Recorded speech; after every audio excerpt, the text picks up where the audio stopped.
ಜೀನಾಗೆ ಸಂಪಾದಕತ್ವದಲ್ಲಿ ಜಿಎನ್ಎಸ್ news Sagar ಸುತ್ತದ ಆಚೆ ಈಚೆ ಬುಧವಾರದ news ಅಪ್ಡೇಟ್ಗೆ ತಮಗೆ ಸ್ವಾಗತ. ಮುಖ್ಯಾಂಶಗಳು. ಫೆಬ್ರವರಿ 14 ಮತ್ತು 15ರಂದು ಹೊನ್ನೇಸರದ ಶ್ರಮಜೀವಿ ಆಶ್ರಮದಲ್ಲಿ ಚರಕ ಉತ್ಸವ ಉದ್ಘಾಟಿಸಲಿರುವ ಅರುಣ್ ಚಕ್ರವರ್ತಿ. ಹವಾಮಾನ ವೈಪರೀತ್ಯ ಕುರಿತು ವಿಚಾರ ಸಂಕಿರಣ. ವಿವಿಧ ಸಾಂಸ್ಕೃತಿಕ ಕಾರ್ಯಕ್ರಮ, ನಾಟಕ, ಹಳ್ಳಿ ಹೈದರ ಫ್ಯಾಷನ್ ಶೋ ಮತ್ತು ಯಕ್ಷಗಾನ. ಗ್ರಾಹಕರಿಗೆ ವಂಚಿಸಿ ಪಿನ್ ಪಡೆದು ಎಟಿಎಂನಿಂದ ಹಣ ಲಪಟಾಯಿಸುತ್ತಿದ್ದ ಹರಿಯಾಣದ 2 ಬಂಧನ. ನಗರೇಶ್ವರ ದೇವಸ್ಥಾನದಲ್ಲಿ ದೇವಿಯ ಮಾಂಗಲ್ಯ ಸರ ಕದ್ದಾತ ಆಂದರ್. ಈಗ ಸುದ್ದಿಯ ವಿವರ. ಫೆಬ್ರವರಿ 15 ಮತ್ತು 16ರಂದು ಹೊನ್ನೇಸರದ ಶ್ರಮಜೀವಿ ಆಶ್ರಮದಲ್ಲಿ ಚರಕ ಉತ್ಸವ 2025 ನಡೆಯಲಿದೆ. ಭೀಮನಕೋಣೆ ಕವಿಕಾವ್ಯ ಟ್ರಸ್ಟ್ ಮತ್ತು ಚರಕ ಮಹಿಳಾ ವಿವಿಧೋದ್ದೇಶ ಕೈಗಾರಿಕಾ ಸಹಕಾರ ಸಂಘದ ಸಂಯುಕ್ತ ಆಶ್ರಯದಲ್ಲಿ ಈ ಕಾರ್ಯಕ್ರಮ ನಡೆಯಲಿದೆ ಎಂದು ಚರಕ ಸಂಸ್ಥೆ ಅಧ್ಯಕ್ಷೆ ಮಹಾಲಕ್ಷ್ಮಿ ತಿಳಿಸಿದರು. ಬುಧವಾರ ಸುದ್ದಿಗೋಷ್ಠಿಯಲ್ಲಿ ಮಾತನಾಡಿದ ಅವರು, ಪ್ರತಿ ವರ್ಷದಂತಾನೆ ಈ ವರ್ಷನೂ ಸಹ ಚರಕ ಉತ್ಸವ 25ನೇ ಸಾಲಿನಲ್ಲಿ ಮಾಡ್ತಾ ಇದ್ದೇವೆ. ಏನಿದೆ ಅಂತ ಹೇಳಿದ್ರೆ ಮೊದಲ ದಿನ ನಾಟಕ ಇದೆ, ಮತ್ತೆ ಚೌಡಿಕೆ ಕುಣಿತ ಇದೆ, ಹಾಗೇನೆ ಚರಕ ಉತ್ಸವದ ಉದ್ಘಾಟನೆ ಇದೆ. ಮರುದಿನ ಭಾನುವಾರ ಸೆಮಿನಾರ್ ಇದೆ. ನಂತರ ಸಂಜೆ ಯಕ್ಷಗಾನ ಇದೆ. ತಾವೆಲ್ಲರೂ ಬರಬೇಕು. ನಾವು ಹೆಣ್ಮಕ್ಳೇ ಆಗಿರೋದ್ರಿಂದ 90% ಹೆಣ್ಮಕ್ಳೇ ಕೆಲಸ ಮಾಡ್ತಾ ಇದೀವಿ. ನಮ್ಮನ್ನ ಬೆಂಬಲಿಸಬೇಕು ಅಂದಾಗ ನೀವು ಪತ್ರಿಕಾ ಬೆಳಗದವ್ರು ನಮ್ಗೆ ಬೇಕಾಗುತ್ತೆ. ಅದರಿಂದ ಪತ್ರಿಕೆಯಲ್ಲಿ ನಮ್ಮ ಎಲ್ಲಾ ವಿಷಯವನ್ನು ಪ್ರಕಟಣೆ ಮಾಡಿ ತಾವೆಲ್ಲರೂ ಬರುವುದರೊಂದಿಗೆ ಜನಸಾಮಾನ್ಯರು ಬರುವಂತೆ ಮಾಡಿ ನಮ್ಮನ್ನು ಬೆಂಬಲಿಸಬೇಕಂತ ಕೇಳ್ಕೊಳ್ತೇನೆ. ಹೆಚ್ಚಿನ ವಿವರ ಎಲ್ಲದೂ ಇದರಲ್ಲಿ ಇದೆ. ನೀವು ಅದನ್ನ ಟ್ರಸ್ಟ್ ಭೀಮನಕೋಣೆ ಮತ್ತು ಚರಕ ಮಹಿಳಾ ವಿವಿಧೋದ್ದೇಶ ಕೈಗಾರಿಕಾ ಸಹಕಾರ ಸಂಘ ನಿಯಮಿತ ಭೀಮನಕೋಣೆ ಇವರ ಸಂಯುಕ್ತ ಆಶ್ರಯದಲ್ಲಿ ಚರಕ ಉತ್ಸವ 2025 ಫೆಬ್ರವರಿ 15 ಮತ್ತು 16. ಸ್ಥಳ ಶ್ರಮಜೀವಿ ಆಶ್ರಮ ಹೊನ್ನೇಸರ. ತಮಗೆ ಸ್ವಾಗತ. ಇಂದು ಕುಮಾರ್ ಜಿ, ಕಾರ್ಯದರ್ಶಿ ಕವಿಕಾವ್ಯ ಟ್ರಸ್ಟ್. ಮಹಾಲಕ್ಷ್ಮಿ, ಅಧ್ಯಕ್ಷ. ಚರಕ ಕಾರ್ಯದರ್ಶಿ ರಮೇಶ್ ಮಾತನಾಡಿ, ಉತ್ಸವ 2025 ಉದ್ಘಾಟನಾ ಸಮಾರಂಭ ಶ್ರೀಯುತ ಅರುಣ್ ಚಕ್ರವರ್ತಿ, ಹೆಚ್ಚುವರಿ ಪೊಲೀಸ್ ಮಹಾನಿರ್ದೇಶಕರು, ಸಾಗರ ರಾಜ್ಯ ನಾಗರಿಕ ಹಕ್ಕು ಜಾರಿ ನಿರ್ದೇಶನಾಲಯ ಬೆಂಗಳೂರು. ಮುಖ್ಯ ಅತಿಥಿಗಳಾಗಿ ಶ್ರೀ ಗುರುದತ್ ಹೆಗಡೆ ಜಿಲ್ಲಾಧಿಕಾರಿಗಳು ಭಾಗವಹಿಸ್ತಾರೆ. ಹಾಗೆ ಶ್ರೀಯುತ ಹೊನಕೆರೆ ನಂಜುಂಡೇಗೌಡ, ಹಿರಿಯ ಪತ್ರಕರ್ತರು, ಇವರು ಕೂಡ ಭಾಗವಹಿಸ್ತಾರೆ. ಶ್ರೀಯುತ MS ನಾಗರಾಜ್, ಇವರು ಭೀಮನಕೋಣೆ ಅಧ್ಯಕ್ಷರು, ಇವರು ಕೂಡ ಸಭೆಯಲ್ಲಿ ಭಾಗವಹಿಸ್ತಾರೆ. ಅಧ್ಯಕ್ಷತೆ ಮಹಾಲಕ್ಷ್ಮಿ. ಹಾಗೆ ಆ ದಿನ ಸಂಜೆ ಸಾಂಸ್ಕೃತಿಕ ಕಾರ್ಯಕ್ರಮ ಜೀವನ್ಮುಖಿ ಸಾಗರ ತಂಡದವರಿಂದ ಚೌಡಿಕೆ ಕುಣಿತ ಇದೆ. ಹಾಗೆ ಸಂಜೆ ನಟನ ಪಯಣ ಮೈಸೂರು ತಂಡ ಇವರಿಂದ ನಾಟಕ ಚೋರ ಚರಣದಾಸ, ಈ ನಾಟಕ ಇರುತ್ತೆ. ಮರುದಿವಸ ಭಾನುವಾರ ಬೆಳಗ್ಗೆ ವಿಚಾರ ಸಂಕಿರಣ, ಹವಾಮಾನ ವೈಪರೀತ್ಯ ಮತ್ತು ಸುಸ್ಥಿರ ಬದುಕು, ಉದ್ಘಾಟನೆ ಶ್ರೀಯುತ ಪ್ರಸನ್ನ ಆಡುವಳ್ಳಿ. ಸಂವಾದದಲ್ಲಿ ಸೀತಾರಾಮ್ ಕುರುವರಿ, ಸಹಜ ಕೃಷಿಕರು, ಪೂರ್ಣಿಮಾ ರೈತ ಮಹಿಳೆ ಕಲಾವಿದೆ, ಶ್ರೀಧರ ಕಲ್ಲಹಳ್ಳಿ ವಿನ್ಯಾಸ ತಜ್ಞರು, ಇವರು ಭಾಗವಹಿಸ್ತಾರೆ. ಹಾಗೆ ಸಂಜೆ ಕಾಯಕ ಪ್ರಶಸ್ತಿ ವಿತರಣೆ ಮತ್ತು ಸಮಾರಂಭ ಇರುತ್ತೆ. ಗೋಪಾಲಕೃಷ್ಣ ಬೇಳೂರು, ಶಾಸಕರು, ಸಾಗರ ವಿಧಾನಸಭಾ ಕ್ಷೇತ್ರ, ಇವರು ಭಾಗವಹಿಸ್ತಾರೆ. ಹಾಗೆ ಮುಖ್ಯ ಅತಿಥಿಗಳಾಗಿ BV ರವೀಂದ್ರನಾಥ್, ಲೆಕ್ಕ ಪರಿಶೋಧಕರು, ಸಾಗರ, ಇವರು, ಹಾಗೂ ಶ್ರೀ AM ಧರ್ಮಪ್ಪ, ಅಧ್ಯಕ್ಷರು, ಗ್ರಾಮ ಪಂಚಾಯತ್ ಹೆಗ್ಗೋಡು, ಇವರು ಭಾಗವಹಿಸ್ತಾರೆ. ಅಧ್ಯಕ್ಷತೆ ಮಹಾಲಕ್ಷ್ಮಿ ಇರುತ್ತೆ. ಸಂಜೆ ಸಾಂಸ್ಕೃತಿಕ ಕಾರ್ಯಕ್ರಮ ಹಳ್ಳಿ ಹೈದರ ಫ್ಯಾಷನ್ ಶೋ. ಇದು ನಮ್ಮ ಚರಕದ ಹೆಣ್ಮಕ್ಳೇ ನಮ್ಮಲ್ಲಿ ತಯಾರಾಗಿರ್ತಕ್ಕಂಥ ಉತ್ಪನ್ನಗಳನ್ನು ಧರಿಸಿ ಒಂದು ಶೋ ಮಾಡ್ತಾರೆ, ಅದು ಇರುತ್ತೆ. ಹಾಗೆ ಸಂಜೆ ಪೌರಾಣಿಕ ಯಕ್ಷಗಾನ ಮಹೇಂದ್ರ ಶಬ್ದ, ಭಾಗವತರು ಚಿಂತನಾ ಹೇಳಿ ಮಾಡ್ಕೋಡ್, ಮದ್ದಳೆ ನಾಗರಾಜ್ ಭಂಡಾರಿ, ಚಂಡೆ ಸುಬ್ರಹ್ಮಣ್ಯ ಭಂಡಾರಿ ಹಾಗೂ ಇತರ ಕಲಾವಿದರಿದ್ದಾರೆ. ದಯವಿಟ್ಟು ಈ ಸುದ್ದಿಯನ್ನು ಪ್ರಕಟಿಸಿ ಎಲ್ಲರೂ ಕಾರ್ಯಕ್ರಮಕ್ಕೆ ಬನ್ನಿ. ಹಾಗೆ ಕಾಯಕ ಪ್ರಶಸ್ತಿ ಕೊಡ್ತಾ ಇದ್ದೀವಿ. ಅಂದ್ರೆ ಇದು 21 ವರ್ಷದಿಂದ ಕವಿಕಾವ್ಯ ಟ್ರಸ್ಟ್ನವರು ಚರಕದ ಹೆಣ್ಮಕ್ಳನ್ನು ಪ್ರೋತ್ಸಾಹಿಸಬೇಕು ಅಂತ ಇದನ್ನ ಕೊಡ್ತಾ ಇದ್ದಾರೆ. ಇದು ಈ ವರ್ಷದ ಕಾಯಕ ಪ್ರಶಸ್ತಿ 4 ಜನಕ್ಕೆ ಕೊಟ್ಟಿದ್ದೀವಿ. ಹಾಗೆ ಗುಂಪು ಕಾಯಕ ಪ್ರಶಸ್ತಿ ನಮ್ಮ ಬೆಂಗಳೂರು ದೇಸಿ ಅಂಗಡಿ ಕೊಡ್ತಾ ಇದ್ದೀವಿ. ಒಂದನೇದಾಗಿ ಕಾಯಕ ಪ್ರಶಸ್ತಿ ಶ್ರೀ ಬಸವರಾಜ್ ಬೆಳವಿ, ಮಹಾಲಿಂಗಪುರ, ಇವರು ಹೊರವೂರಿನ ನೇಕಾರರು, ಇವರಿಗೆ ಕೊಡ್ತಾ ಇದ್ದೀವಿ. ಹಾಗೆ ಅನಿತಾ ಹೆಬ್ಬರಿಗೆ, ಇವರು ಗಳಿಕೆ ವಿಭಾಗದಿಂದ ಇವರು ಆಯ್ಕೆಯಾಗಿದ್ದಾರೆ. ರಾಮಚಂದ್ರ HT, ಇವರು ಎಸ್ಟೇಟ್ ವಿಭಾಗದಲ್ಲಿ ಕೆಲಸ ಮಾಡ್ತಾ ಇದ್ದಾರೆ.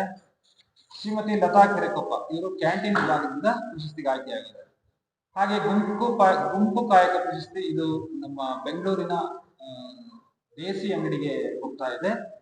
ಇದು ಶ್ರೀಮತಿ ಕಲಾವತಿ ಶ್ರೀಮತಿ ಶಿಲ್ಪಾ, ಶ್ರೀಮತಿ ಲಕ್ಷ್ಮಿ, ಶ್ರೀಮತಿ ದಿವ್ಯಾ, ಕುಮಾರಿ ಐಶ್ವರ್ಯ ಹಾಗೂ ಶ್ರೀಮತಿ ಲಕ್ಷ್ಮಿ. ಇವರು ಬೆಂಗಳೂರಿನ ಸೀತಾ ಸರ್ಕಲ್ ಗೆ ದಯವಿಟ್ಟು ಎಲ್ಲ ಸುದ್ದಿಯನ್ನು ಪ್ರಕಟ ಮಾಡಿ ಹಾಗೂ ಎಲ್ಲರೂ ಉತ್ಸವಕ್ಕೆ ಬನ್ನಿ ಹಾಗೂ ಇದನ್ನೆಲ್ಲ ಪ್ರಕಟಿಸಿ. ಧನ್ಯವಾದ. ಗೋಷ್ಠಿಯಲ್ಲಿ ಇಂದುಕುಮಾರ್ಜಿ, ಗಿರಿಜಾ, ಚಂದ್ರಕಲಾ ಇನ್ನಿತರರು ಹಾಜರಿದ್ದರು. ಎಟಿಎಂನಲ್ಲಿ ಹಣ ಡ್ರಾ ಮಾಡಿ ಜನರನ್ನು ವಂಚಿಸುತ್ತಿದ್ದ ಅಂತಾರಾಜ್ಯ ಕಳ್ಳನನ್ನು ಬಂಧಿಸುವಲ್ಲಿ ಗ್ರಾಮಾಂತರ ಠಾಣೆ ಪೊಲೀಸರು ಯಶಸ್ವಿಯಾಗಿದ್ದಾರೆ. ಬಂಧಿತರಿಂದ ತಾಳಗುಪ್ಪ ಎಟಿಎಂ ಹಣ ಡ್ರಾ ಮಾಡಿದ್ದ ರೂಪಾಯಿ 60,000, ಶಿರಾಳಕೊಪ್ಪದಲ್ಲಿ ಡ್ರಾ ಮಾಡಿದ್ದ 40,000 ರೂಪಾಯಿ ಹಾಗೂ 2 ಲಕ್ಷ ರೂಪಾಯಿ ಮೌಲ್ಯದ ರಾಯಲ್ ಎನ್ಫೀಲ್ಡ್ ಬೈಕ್ ವಶಪಡಿಸಿಕೊಂಡು ಇಬ್ಬರನ್ನು ನ್ಯಾಯಾಂಗ ಬಂಧನಕ್ಕೆ ಒಪ್ಪಿಸಲಾಗಿದೆ. ಸಾಗರ ಪಟ್ಟಣದ ನಗರೇಶ್ವರ ದೇವಸ್ಥಾನದಲ್ಲಿ ದೇವಿಯ ಕೊರಳಿನಲ್ಲಿದ್ದ ಮಾಂಗಲ್ಯ ಸರ ಕಳ್ಳತನಕ್ಕೆ ಸಂಬಂಧಪಟ್ಟಂತೆ ನಗರ ಠಾಣೆ ಪೊಲೀಸರು 2 ದಿನದಲ್ಲಿ ಆರೋಪಿ ಶಿವಕುಮಾರ್ ಎಂಬಾತನನ್ನು ಬಂಧಿಸುವಲ್ಲಿ ಯಶಸ್ವಿಯಾಗಿದ್ದಾರೆ. ಈ ಕುರಿತು ಮಾಹಿತಿ ನೀಡಿದ ಡಿವೈಎಸ್ಪಿ ಗೋಪಾಲಕೃಷ್ಣ ಟಿ ನಾಯ್ಕ್, ನಮ್ಮ ಕುಲ ಇರಬಹುದು ಮತ್ತೆ PSI ಯಲ್ಲಪ್ಪರವರ ಒಂದು ನಾಯಕತ್ವದಲ್ಲಿ ಅವರದಾದಂತಹ ಒಂದು ಕ್ರೈಮ್ ಟೀಮ್ ಮುಖಾಂತರ ಅತಿ ಪ್ರಮುಖವಾದಂತಹ ಪ್ರಕರಣವನ್ನ ಪತ್ತೆ ಹಚ್ಚಿದ್ದಾರೆ. ಮುಖ್ಯವಾಗಿ ATM ಫ್ರಾಡ್.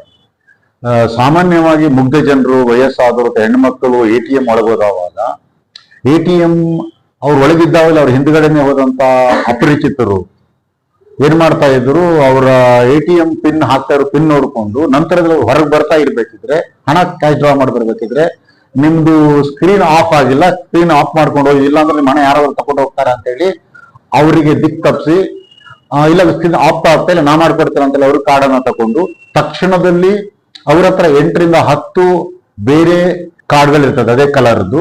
ಆ ಕಾರ್ಡನ್ನ ಅವ್ರಿಗೆ ಎಕ್ಸ್ಚೇಂಜ್ ಮಾಡಿ ಇವರ ಮೂಲ ಕಾರ್ಡನ್ನ ತಕೊಂಡು ಹೋಗ್ತಾ ಇದ್ದಂತ ಒಂದು ಗ್ಯಾಂಗ್ ಇದು ಉತ್ತರ ಪ್ರದೇಶದ ಹರಿಯಾಣ ರಾಜ್ಯದ ಇಬ್ಬರು ಕುಖ್ಯಾತ ಈ ಅಪರಾಧಿಗಳನ್ನ ನಮ್ಮ ತಂಡದವರು ಬಂಧಿಸಿದ್ದಾರೆ. ತಂಡದವರು ಬಂಧಿಸಿ ಇವರಿಂದ ಒಂದು ಖಾರ್ಗಲ್ ಠಾಣೆಗೆ ಸಂಬಂಧಪಟ್ಟಂತೆ ಒಂದು ಪ್ರಕರಣ ಮತ್ತೆ ಇನ್ನೊಂದು ಶಿರಾಳಕೊಪ್ಪ ಠಾಣೆಗೆ ಸಂಬಂಧಪಟ್ಟಂತೆ 2 ಪ್ರಕರಣಗಳನ್ನ ಪತ್ತೆ ಹಚ್ಚಿ ಸುಮಾರು 1 ಲಕ್ಷ ರೂಪಾಯಿಯ ಹಣವನ್ನು ಮತ್ತೆ ಒಂದು 2 ಲಕ್ಷ ರೂಪಾಯಿನ ಬೈಕ್ ಅನ್ನು ಸಹ ಅವರಿಂದ ಜಪ್ತಿ ಮಾಡ್ಕೊಂಡಿದ್ದಾರೆ.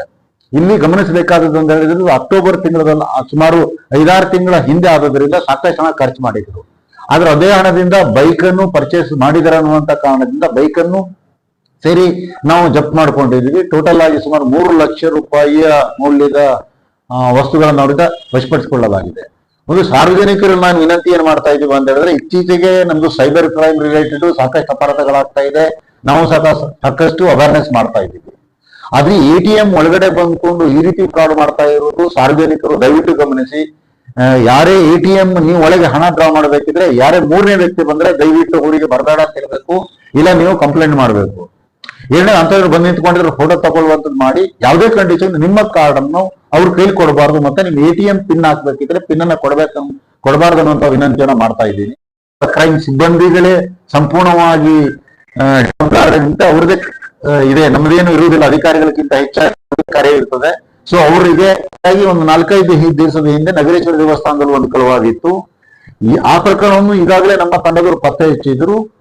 ಈಗಲೂ ಸಹ ಈ ಪ್ರಕರಣವನ್ನು ಪತ್ತೆ ಹಚ್ಚಿ ಒಬ್ಬನೇ ಆರೋಪಿ ಸುಮಾರು 4 ಸಾರಿ ಈ ದೇವಸ್ಥಾನದ ಕಳುವು ಪ್ರಕರಣಗಳಲ್ಲಿ ಭಾಗಿಯಾದಂತಹ ಆರೋಪಿಯನ್ನ ದಸ್ತಗಿರಿ ಮಾಡಿದ್ದಾರೆ. ಅವರಿಗೆ ಸಂಪೂರ್ಣವಾಗಿ ತಾಳಿಯನ್ನ ಈಗಾಗಲೇ ವಶಪಡಿಸಿಕೊಂಡಿದ್ದಾರೆ, ತಾವು ನೋಡ್ತಾ ಇದ್ದೀರಾ. ಇದೇ ರೀತಿಯಾಗಿ ಸುಮಾರು ಇದ್ರದ್ದೆಲ್ಲ ಬೆಲೆ ಸೇರಿ ಸುಮಾರು 2 ಲಕ್ಷ ರೂಪಾಯಿ ಬೆಲೆ ಬಾಳುವಂತ ತಾಳಿಯನ್ನು ಸಹ ವಶಪಡಿಸಿಕೊಳ್ಳಲಾಗಿದೆ. ಟೋಟಲ್ 5 ಲಕ್ಷ ರೂಪಾಯಿಯ ವ್ಯಾಲ್ಯೂಯಬಲ್ ಪ್ರಾಪರ್ಟೀಸ್ ಅನ್ನ ಈಗಾಗಲೇ ಕಳ್ಳರಿಂದ ವಶಪಡಿಸಿಕೊಳ್ಳಲಾಗಿದೆ. ಆದ್ರೆ ನಾವು ಸಾರ್ವಜನಿಕರಿಗೆ ಈಗಾಗಲೇ ಸಾಕಷ್ಟು ಸೂಚನೆಯನ್ನ ಕೊಟ್ಟಿದ್ದೀವಿ. ನೀವು ಮನೆಯನ್ನ ಬಿಟ್ಟು ಹೋಗ್ಬೇಕಿದ್ರೆ, ಲಾಕ್ ಮಾಡ್ಬೇಕಿದ್ರೆ ದೊಡ್ಡ ದೊಡ್ಡ ಲಾಕ್ ಗಳನ್ನ ಮನೆಗೆ ಹಾಕಿ ಹೋಗ್ತೀರಾ, ಅದೇ ಕಳ್ಳರಿಗೆ ಒಂದು ಆಹ್ವಾನ ಆಗಿರ್ತದೆ. ಅಥವಾ ದೇವಸ್ಥಾನಗಳಲ್ಲಿ ಗೋಲ್ಡ್ ಅನ್ನ ಹಾಕಿರ್ತೀರಾ, ಆ ಗೋಲ್ಡ್ ಹಾಕಿ ಎಲ್ಲೂ ಹೋಗಿರ್ತೀರ. 3ನೇದು ಮಹಿಳೆ ಯಾವ್ದಾದ್ರು ಒಂದು ಒಳ್ಳೆ ಕಾರ್ಯಕ್ರಮ ಸಮಾರೋಪ ಇದೆ ಅಂದ್ರೆ ಅದನ್ನ ಸಾಮಾನ್ಯವಾಗಿ ಸ್ನ್ಯಾಚ್ ಮಾಡುವಂತ ಚಾನ್ಸಸ್ ಬಹಳ ನಡೀತಾ ಇದೆ. ಇದು ಸಾರ್ವಜನಿಕರು ದಯವಿಟ್ಟು ಕಾಳಜಿ ತಗೊಳ್ಬೇಕು. ಪೊಲೀಸ್ ಇಲಾಖೆ ಎಷ್ಟೇ ಪ್ರಯತ್ನ ಮಾಡಿದ್ರು ಸಹ ಸಂಪೂರ್ಣವಾಗಿ ಕಳ್ಳರನ್ನು ಹಿಡಿಲಿಕ್ಕೆ ಕಷ್ಟ ಆಗ್ತದೆ ಅಥವಾ ಡಿಲೇ ಆಗ್ತದೆ. ಇದೇ ಉದಾಹರಣೆಗೆ ಇವರು ಹರಿಯಾಣ ರಾಜ್ಯಕ್ಕೆ ಸಂಬಂಧಪಟ್ಟರಾದ್ರಿಂದ ಅಲ್ಲಿ ಹೋಗಿ ಕರ್ಕೊಬರುವುದೆಲ್ಲ ಬಹಳಷ್ಟು ಕಷ್ಟ. ಕರ್ಕೊಬಂದ್ರು ಸಹ ಸಂಪೂರ್ಣ ರಿಕವರಿ ಆಗ್ತಾ ಇಲ್ಲ. ಇದನ್ನು ನಾವು ಸಾರ್ವಜನಿಕರ ಗಮನಕ್ಕೆ ತರಬೇಕು. ಈ ಎಂಟೈರ್ ಕ್ರಮವನ್ನ ನಮ್ಮ ಮುಖ್ಯವಾಗಿ ನಮ್ಮ ಜಿಲ್ಲಾ ಪೊಲೀಸ್ ಅಧೀಕ್ಷಕರಾದ ವಿಪುಲ್ ಕುಮಾರ್ ಸರ್ ಅವರು ಮತ್ತೆ ಅಡಿಷನಲ್ ಎಸ್ ಪಿ ಸರ್ ಎಲ್ಲ ನಾನು ಸಹ ಶ್ಲಾಘಿಸಿದ್ದೀನಿ. ಮತ್ತೆ ಇವರಿಗೆ ಬಹುಮಾನವನ್ನ ಘೋಷಿಸಿದ್ದೀವಿ. ನಮ್ಮ ಈ ಹಿಂದೆ ಇದ್ದಾರೆ. ಈಗ ಈ ತಂಡದವರೇ ಆದಷ್ಟು ಮುತುವರ್ಜಿಯಲ್ಲಿ ಈ ಪ್ರಕರಣದ ಪತ್ತೆ ಹಚ್ಚಿದ್ದಾರೆ. ಗ್ರಾಮಾಂತರ ನಗರ ಠಾಣೆಯಲ್ಲಿ ಕಳೆದ ಒಂದು ವರ್ಷದಲ್ಲಿ ಅತಿ ಹೆಚ್ಚಿನ ಪ್ರಕರಣವನ್ನ ಪತ್ತೆ ಹಚ್ಚಿದ್ದಾರೆ. ಮತ್ತೆ ಶಿವಮೊಗ್ಗ ಜಿಲ್ಲೆಯಲ್ಲಿ ಸಾಗರ ಉಪವಿಭಾಗ ಈ ವರ್ಷದಲ್ಲಿ ಅತಿ ಹೆಚ್ಚಿನ ಪ್ರಕರಣವನ್ನು ಹಾಕಿದಂತ ಒಂದು ಉಪವಿಭಾಗ ಅನ್ನುವ ಕುರಿತಾಗಿ ನಮ್ಮ ಪೊಲೀಸ್ ಅಧೀಕ್ಷಕರು ಈಗಾಗಲೇ ಸಾಧಿಸಿದ್ದಾರೆ. ಇದೆಲ್ಲದಕ್ಕೂ ನಮ್ಮ ಏನು ನುರಿತ ಕ್ರೈಮ್ ಸಿಬ್ಬಂದಿಗಳೇ ಸಂಪೂರ್ಣವಾಗಿ ಅವ್ರದೇ ಇದೆ, ನಮ್ದೇನು ಇರುವುದಿಲ್ಲ, ಅಧಿಕಾರಿಗಳಿಗಿಂತ ಹೆಚ್ಚಾಗಿ ಕಾರ್ಯ ಇರ್ತದೆ. ಸೊ ಅವರಿಗೆ ಈ ಕುರಿತಾಗಿ ವಿಶೇಷವಾದ ಬಹುಮಾನವನ್ನ ಮತ್ತೆ ನಮ್ಮ SP ಸರ್ ಮುಖಾಂತರ ಕೊಡಿಸಲಿಕ್ಕೆ ನಾವು ಪ್ರಯತ್ನ. ಇದು ಬುಧವಾರದ ಸಮಗ್ರ ಸುದ್ದಿ. ನಿರಂತರ ಸುದ್ದಿಗಾಗಿ ನೋಡ್ತಾ ಇರಿ GNS ನ್ಯೂಸ್. ನಮಸ್ಕಾರ.